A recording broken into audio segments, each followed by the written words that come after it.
Hello and welcome to another video. Today we are solving the 3 challenge from Hack the Box. So, without further ado, let's get to it.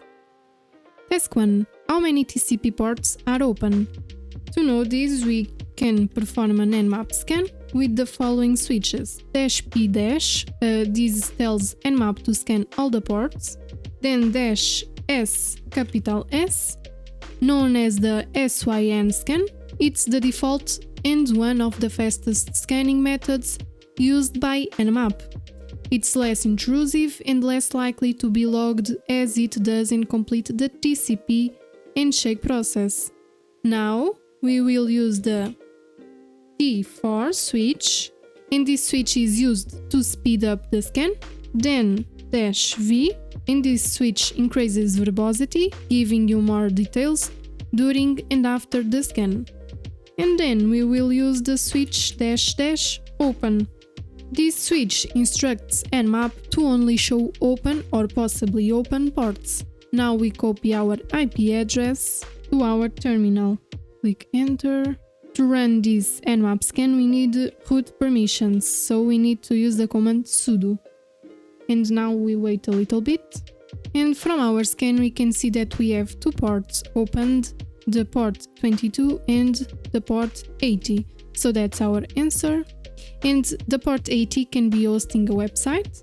So let's insert on Google the IP to see if we have a website or not. Let's copy, paste it here, and here we have a website indeed. Let's move on to the next question. Task 2. What is the domain of the email address provided in the contact section of the website? So let's go back to the Toppers website, to contacts, and as we can see, the local part of the email address is mail, the domain is the Toppers, and the top level domain is .htb. The combination of the toppers.htb is called domain, so that's our answer, the toppers.htb. Task 3.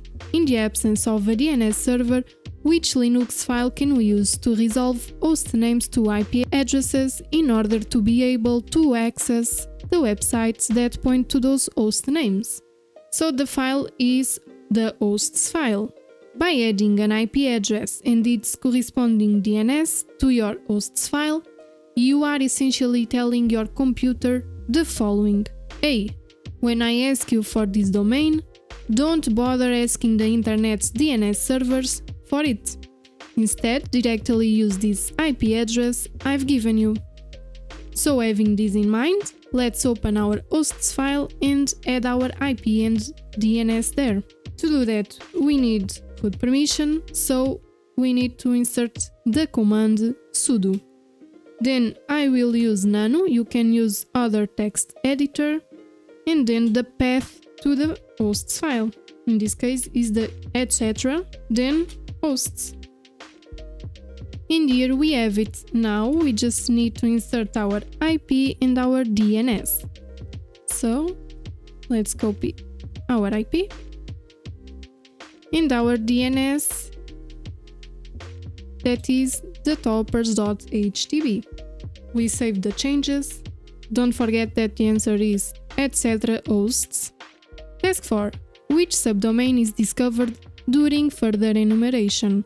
To know this, let's use GoBuster. Then we will use the vhost switch because it's useful for conducting virtual host scanning. Virtual hosting allows multiple domain names to be hosted on a single server using a single IP address. So, vhost. Then we will use the switch U. With this switch we specify the target URL, then we insert it here. Now we will use the switch W, and this switch is used to specify the word list file containing the subdomains to enumerate. Now, if you have Kali Linux, you can go to the user directory, then share, then word lists. Let's list everything inside of word list, and we have here our sec list, LNDF. Then we go to discovery, because we want to discover more subdomains. Then let's list everything, and we want to go to DNS, domain name system, and here we have a lot of files that we can use. Let's print our working directory, copy, paste it here. Okay. Now let's choose the file that we want to use. I will use this one. And let me just tell you that if you don't have Kali Linux, you can go to Google and insert secklists. You can click here. Then to download the secklists to your computer, you can go to code, then copy this link here, and on your terminal you can insert the following command: git clone, and then you paste the link that you copied here to your terminal. I will not run it because I already have secklists, but feel free to do it, okay? And now we can use the following switch, append domain. We use this switch because this will automate the process of adding the target domain to each item in a subdomain word list. So let's see what's the output. Okay, and here we have our subdomain, so that's our answer. Now let's add this subdomain to our hosts. Don't forget that we can have multiple domain names hosted on a single IP address. So let's use sudo nano and then our host. Now let's insert our IP here and the discovered subdomain. Let's save it and let's move on. Task 5. Which service is running on the discovered subdomain? Well, to know this, I inserted the subdomain 𝒔𝒑 on Google, and I saw that the service is Amazon S3, so that's our answer. So Amazon S3 is like a huge online storage locker where you can keep all your digital stuff, like photos, videos, and documents. Task 6. Which command line utility can be used to interact with the service running on the discovered subdomain? Well, the answer is 𝒂𝒊𝒔𝒕. You can just search it on Google, okay? That's our answer. Task 7. Which command is used to set up the 𝒂𝒊𝒔𝒕 installation?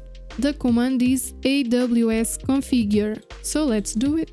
𝒂𝒊𝒔 and now configure. Okay, so we are prompted to input our 𝒂𝒊𝒔 credentials. Here we can insert something random because otherwise 𝒂𝒊𝒔 will not work.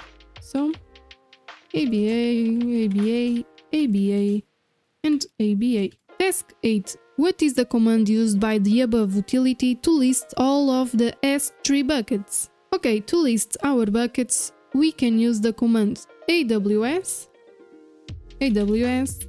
S3 and L and S. Now we need to specify where the S3 service is located, so we can use the following command: 𝒂𝒊𝒔 --endpoint equals to our subdomain, then S3 and L and S. Now we click enter, and as you can see we have one bucket called the toppers.htb. So our answer is 𝒂𝒊𝒔 S3 L and S. Now let's see what's inside of our bucket with the same command that we used to list our buckets, but this time we add the following. So our previous command, and we add this because we want to list everything inside of the toppers.htb. So let's run it. Okay, we have here two files and one directory called image. Let's move on. Task 9.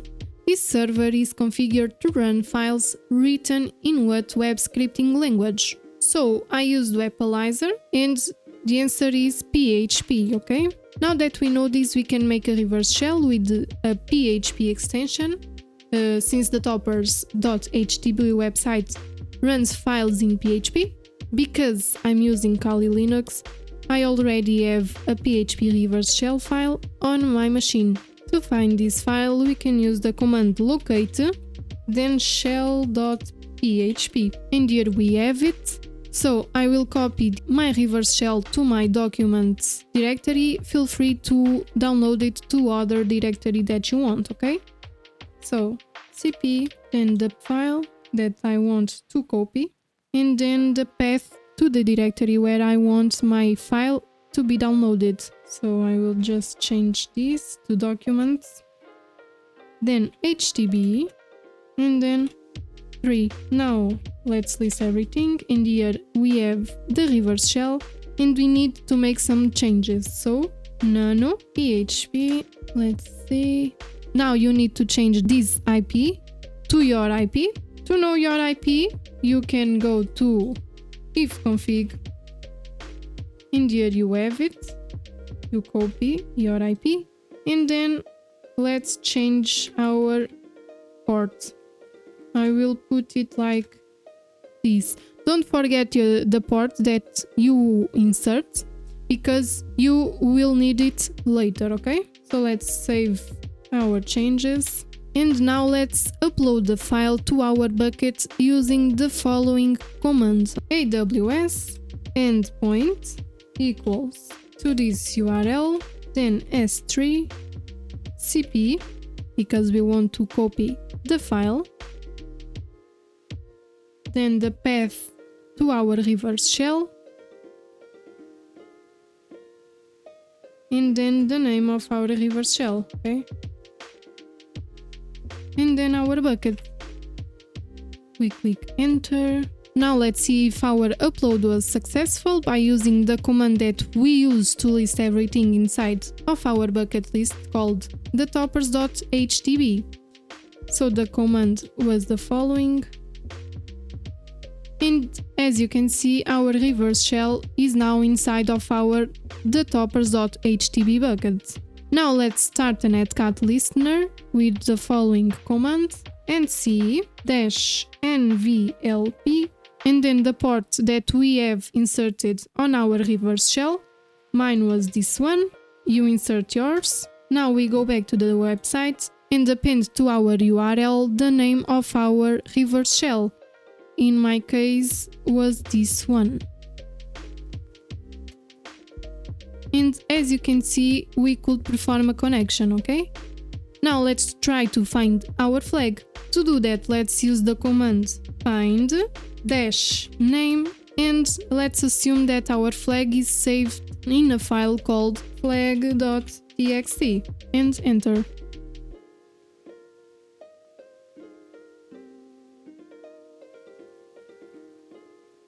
So let's see. Okay.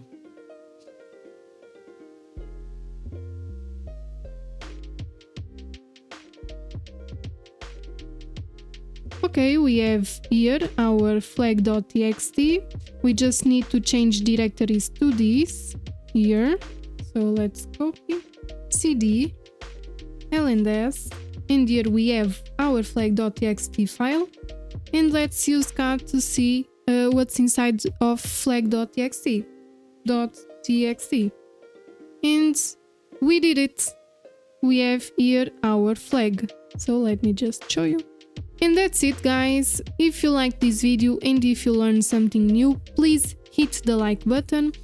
It really helps the channel grow, and if you haven't already, consider subscribing for more hacking tutorials. See you next time, stay curious, stay safe, and keep challenging yourself.